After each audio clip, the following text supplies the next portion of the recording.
My máme osobnú skúsenosť veľmi negatívnu.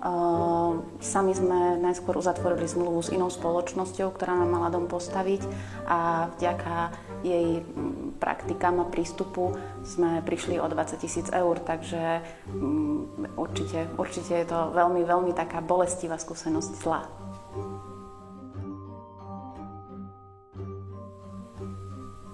Určite zisťovať si referencie, pýtať sa, hľadať na internete a samozrejme žiadať od spoločnosti aj kontakty na ich reálnych klientov, minimálne im zavolať alebo stretnúť sa s nimi a porozprávať sa naozaj, aká bola tá reálna osobná skúsenosť, pretože aj na internete si niektorí môžu napísať referencie aj sami, ale človek, ktorý s tou spoločnosťou pracoval, povie pravdu.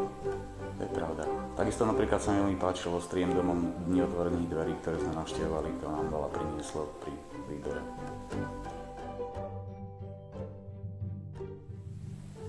Myslím, že najpríjemnejšia skúsenosť bola celá spolupráca s Triemdom.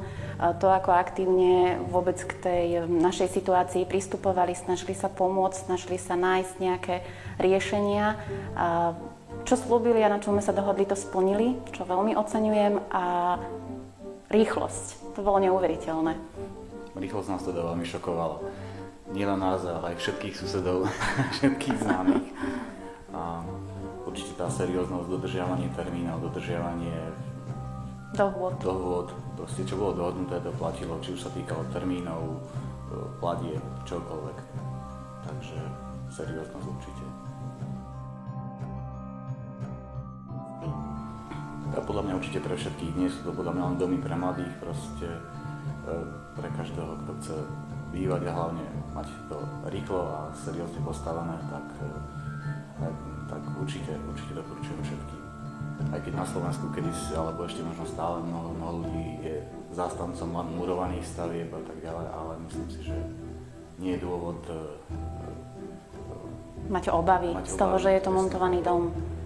Práve technológia, ktorú používajú Triemdome, sa nám veľmi zapáčila, takže aj kvôli tomu sme si ich vybrali.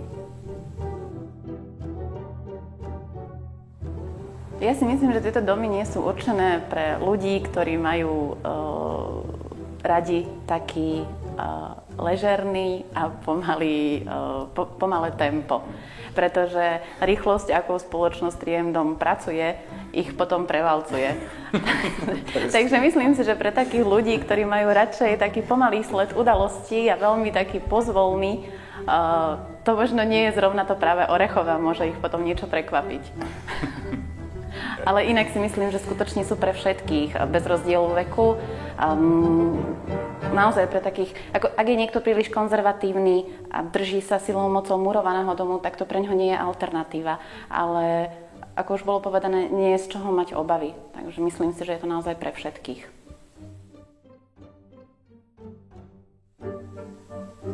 Tak ja pevne verím, že sa najviac zmení teraz úroveň a spôsob bývania, na čo sa teším, pretože z dôvodu toho, že aj sme stavali dom a prišli sme o nejaké finančné prostriedky, tak sme boli nútení bývať na ubytovni a pre človeka v určitom veku to už naozaj nie je bohviaká alternatíva, takže pevne verím, že sa k dobrému zmení to bývanie.